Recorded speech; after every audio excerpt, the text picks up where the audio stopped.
Hello students, good morning, नमस्कार, सत श्री अकाल। मैं इस वीडियो में आपको इनवर्स प्रोपोर्शन के कुछ क्वेश्चन डिस्कस करूंगा और ये सारे क्वेश्चंस एनसीईआरटी क्लास 8 के बुक से हैं। तो चलिए शुरुआत करते हैं। पहला क्वेश्चन कह रहा है which of the following are in inverse proportion. यहाँ पर हम लोग को बताना है कि कौन सा इनवर्स प्रोपोर्शन में, कौन सा डायरेक्ट प्रोपोर्शन में। मैंने पिछले वीडियो में बता चुका हूँ, शुरुआत की जो थीम वीडियो आप देखे होंगे, जब एक आइटम को बढ़ाने पर दूसरा भी बढ़ जाए तो वो डायरेक्ट प्रोपोर्शन कहलाएगा। जब एक एलिमेंट को बढ़ाने पर दूसरा बढ़े तो डायरेक्ट, और एक को घटाने पर भी दूसरा घटे तो डायरेक्ट। लेकिन एक को घटाए तो दूसरा बढ़ जाए, दूसरे को घटाए, एक को बढ़ाए तो दूसरा घट जाए, और एक को घटाए तो दूसरा बढ़ जाए। मतलब कि यदि उल्टा हो, यानी कि रिलेशन कुछ ऐसा होता है कि एक को यदि हम लोग इंक्रीज कर रहे हैं तो दूसरा इंक्रीज हो रहा हो तो ये डायरेक्ट है। एक को मैं डिक्रीज कर रहा हूँ तो दूसरा भी डिक्रीज हो तो भी डायरेक्ट है। लेकिन उल्टा हो, एक को बढ़ाएं तो दूसरा घट जाए, या दूसरे को बढ़ाएं, दूसरे एक को घटाएं तो दूसरा बढ़ जाए, यदि ऐसा केस होता हो, ये डायरेक्ट का केस है, ये इनवर्स का केस है। ठीक है, तो अब इस चीज़ को दिमाग में रखते हुए हम लोग आगे देखेंगे इसे कैसे किया जाए। ठीक है, तो आते हैं हम लोग। पहला क्वेश्चन है the number of workers in a job and the time to complete the job. अब देखिए, किसी जॉब को करने के लिए यदि वर्कर्स के नंबर को बढ़ा दिया जाए तो वर्कर्स बढ़ेंगे तो जाहिर सी बात है कि टाइम हम लोगों का कम लगेगा। तो ये उल्टा जा रहा है, उल्टा अपोजिट डायरेक्शन में, इसलिए ये इनवर्स प्रोपोर्शन है। ठीक है, अगला क्वेश्चन क्या है? अगला है कि the time taken for a journey and the distance travel in a uniform speed. यदि आपका स्पीड यूनिफॉर्म है, चेंज नहीं हो रहा है, तो जाहिर सी बात है जितना ज़्यादा समय देंगे उतना ज़्यादा टाइम लगेगा।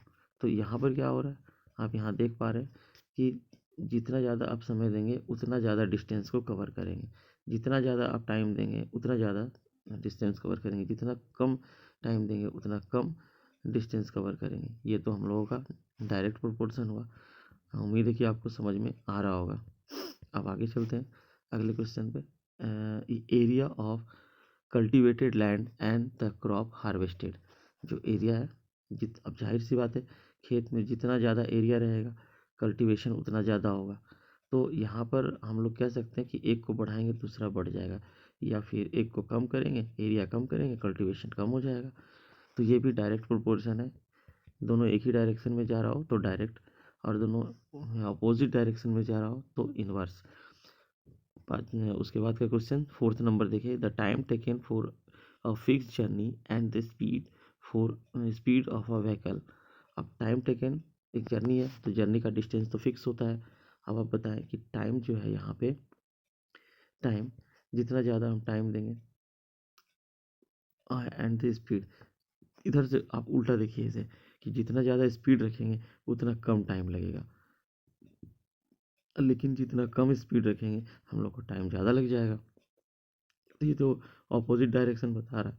यदि ऑपोजिट डायरेक्शन बता रहा है मीन्स ये इनवर्स प्रोपोर्शन का कंडीशन है। अब आगे चलते हैं हम लोग। The population of country and the area of land पर पर्सन। अब देखिए, जितना ज़्यादा पॉपुलेशन होगा एक व्यक्ति को उतना कम समय में कम लैंड मिलेगा। ये भी इनवर्स प्रोपोर्शन का केस था। अब मैं चलता हूँ नेक्स्ट आपका क्वेश्चन नंबर 2 पे। तो अब ध्यान दें, in in a television game show the prize money in just a minute, मैं इसे सेट कर लेता हूँ। हाँ, in a television game show the prize money of ₹1 lakh is to be divided equally amongst the winners. Complete the following table and find whether the prize money given to the individual winner is directly or inversely proportional to the number of winner sorry. तो यहाँ पे देखें कि हम लोग के पास एक table दिए हुए हैं और यहाँ पे जो इनाम है वो फिक्स है, 1 लाख को बांटा जाना है जितने भी विनर्स होंगे उसमें। तो जितने ज़्यादा विनर्स होंगे उतने कम अमाउंट मिलेंगे, जाहिर सी बात है। तो these are in inverse proportion. अब ऐसे प्रश्न को कैसे करेंगे, ऐसे क्वेश्चंस को तो जो ब्लैंक्स है यदि ये ब्लैंक्स है उसकी जगह पे कुछ लिख लेते हैं, ABCDE।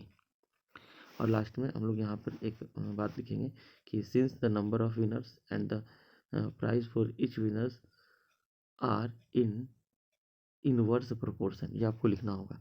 जैसे ही लिखें, अब उसके बाद आप निकाल दीजिए। क्या लिखना होगा? आपको लिखना होगा नाव लिख के उसके बाद आप वहाँ से जो निकालना है उसे पहले, जैसे कि 4 इंटू, यहाँ पर टोटल तो बराबर ही होगा, तो टोटल बराबर होगा इसलिए इसका प्रोडक्ट को बराबर करेंगे, क्योंकि इनाम का राशि फिक्स है लेकिन वो नंबर्स जब बढ़ेंगे विनर्स के तो उसमें बढ़ जाएंगे, तो फिक्स अमाउंट को बांटना है। तो जाहिर सी बात है यहाँ पर हम लोग का प्रोडक्ट बराबर होता है, तो हम लोग 4 into a is equal to, कोई भी लिख लेते हैं शुरुआत का, 1 इंटू 1,00,000। ठीक है, अब हम लोग इससे A is equal to 1,00,000 divided by 4, ये काटेंगे 25,000, ये आंसर आ गया। इसे थोड़ा अच्छे से दिखा दे इक्वल करके, ठीक है, बेहतर समझ में आ रहा होगा। अब मैं चलता हूँ आगे नेक्स्ट क्वेश्चन में। नेक्स्ट क्वेश्चन में क्या कह रहा है? क्वेश्चन है, Rahman is making a wheel using स्पॉक्स। स्पॉक्स को यूज करके एक वो व्हील बना रहा है। इसी तरह से आपको ABCD भी आगे भी निकाल लेना है ऊपर के क्वेश्चंस में। मैं इसमें जो बता रहा हूँ अब आगे देखिए, Rahman is making a wheel using स्पॉक्स। He wants to fix equal spokes in such a way that the angle between any pair of consecutive spokes are equal. Helped him to complete the following table. मतलब एक क्या कहते हैं, wheel है, उसमें स्पॉक्स लगाने।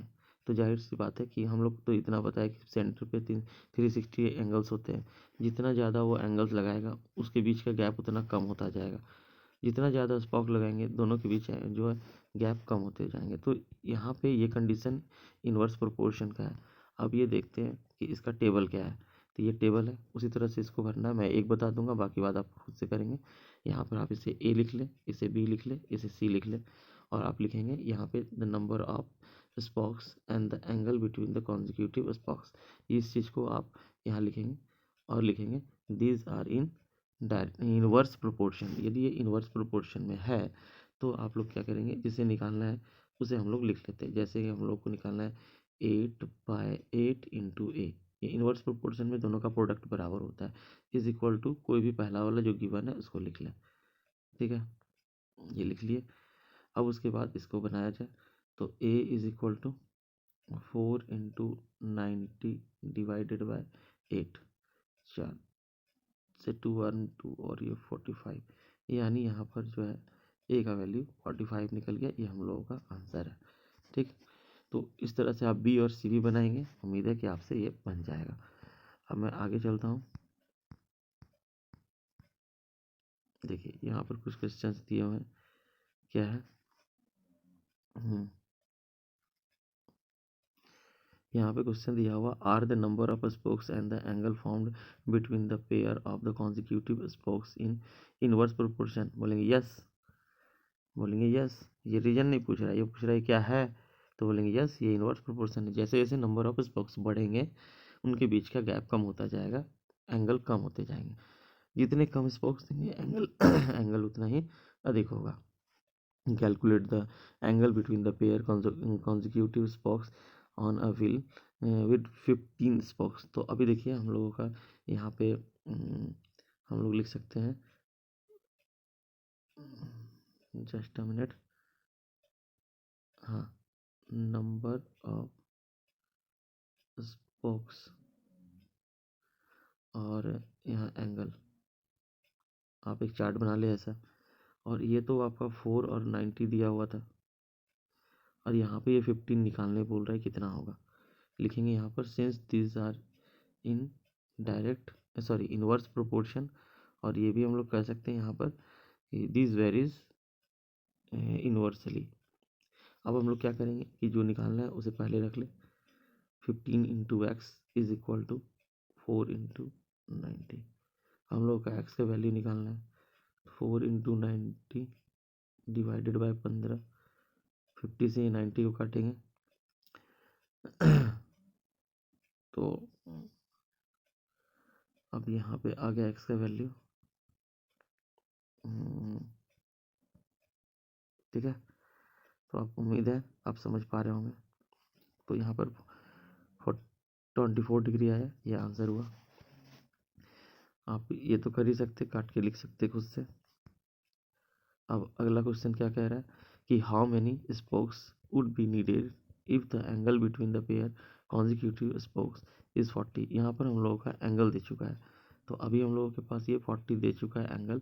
बोल रहा है कि स्पोक्स कितने लगेंगे बताइए। फिर वैसे ही लिखेंगे since these are indirect inverse proportion. अब हम लोग फिर से वो जो निकालना है उसे पहले लिख लेंगे, x into 40 is equal to 4 into 90। अब हम लोग क्या करेंगे, x is equal to 4 into 90, इसे सॉल्व कर लेंगे और आंसर मिल जाएगा। इधर मल्टीप्लाई वाला उधर डिवाइड में जाएगा, यानी कि यहाँ पर x का वैल्यू हम लोगों को और एक जीरो ये कटा 4 आ गया, 9 आ गया, सॉरी 9 आ गया, है ना, 9 आ गया, यानी 9 स्पोक्स लगेंगे। तो उम्मीद है कि समझ में आ गया होगा।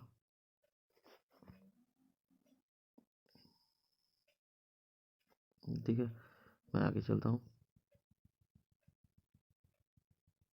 यहाँ कह रहा है if a box of sweet divided among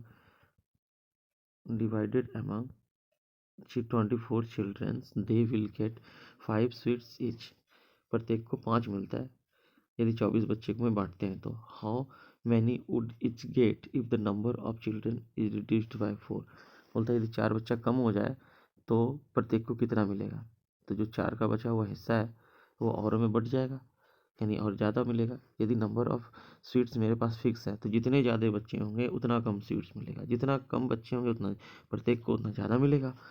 तो यहाँ पर हम लोग लिखेंगे since number of boys and number of sweets are in inverse proportion, therefore यहाँ पर आपको लिखना होगा number of boys and number of sweets.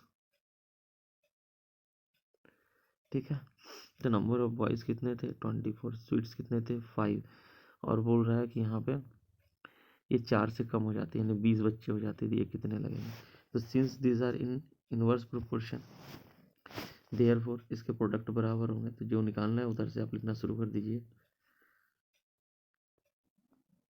ठीक है, ये हो जाएगा 24 बच्चे 120 और x इज इक्वल टू 20 से इसको डिवाइड करेंगे, इस कटेगा 6 बार में, तो x इज इक्वल टू 6, यानी 6 प्रत्येक को 6 मिठाई मिलेंगे। ये आंसर हो गया।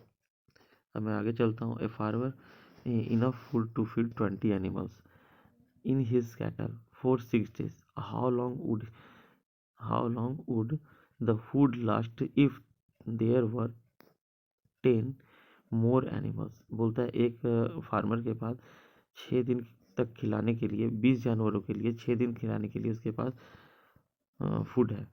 तो अब बोल रहा है 10 यदि और एनिमल आ जाए तो उसका खाना कितना दिन चलेगा। हम लोग चेक कर लेंगे यहाँ पे कैसे करेंगे।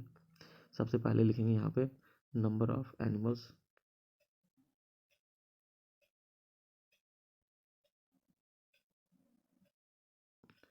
उसके बाद नंबर ऑफ एनिमल्स ये है 20, और यहाँ दिया हुआ डेज टाइम, हम डेज ही लिख देते हैं, आप टाइम लिखें।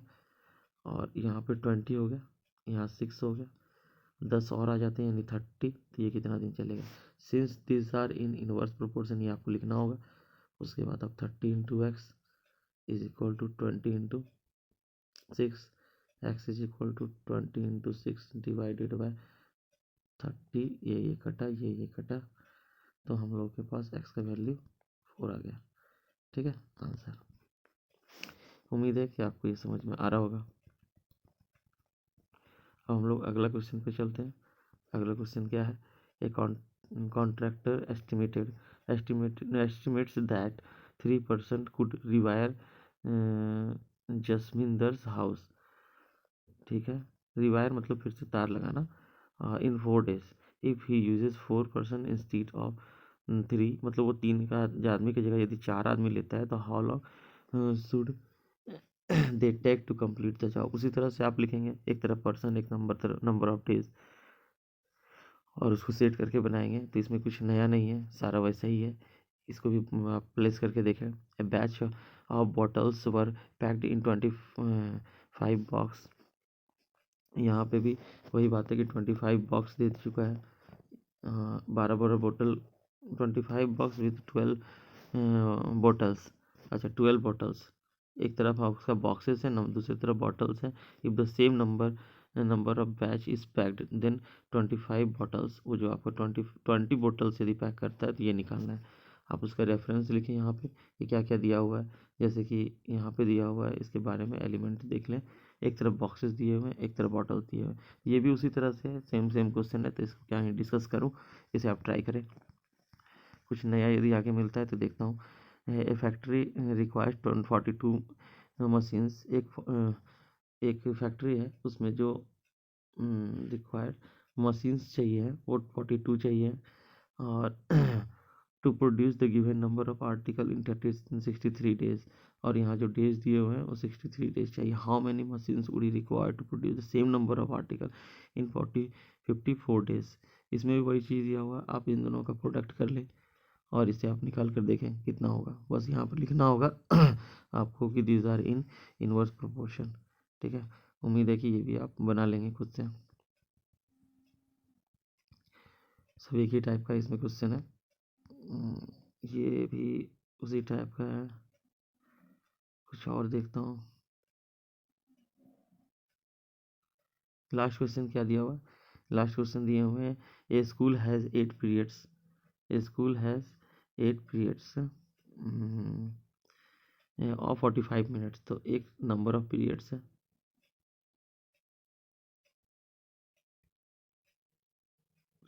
ये 45 8 है, सॉरी, ये 8 है। और जो टाइम है या फिर से ड्यूरेशन बोल सकते हैं, ये मिनट्स में दिए हुए हैं। ये 45 का है। बोल रहा है यदि 9 पीरियड्स होता तो 9 पीरियड्स होते हैं तो बताना है कि कितना लंबा होता है वो एक क्लास। तो लिखेंगे since the number of periods and the duration are और द टाइम और इन इनवर्स प्रोपोर्शन, देयरफॉर आपको जो निकालना है उसे पहले लिख लें। Therefore 9 into x is equal to 8 into 45। x is equal to 8 into 45 divided by 9। 9 से इसे काट ले तो x का वैल्यू आ गया 40। तो इस तरह से हम लोगों ने देखा कि इनवर्स प्रोपोर्शन के क्वेश्चंस कैसे होते हैं और इसे कैसे सॉल्व किया जाता है। आप कमेंट करके बताएं आपको इसमें से कौन सा पॉइंट समझ में नहीं आया। मैं इसे फिर से डिस्कस करूँगा और अगला किस चैप्टर पे मैं बना दूँ वीडियो। ठीक है, इस वीडियो को देखने के लिए आपको बहुत बहुत धन्यवाद।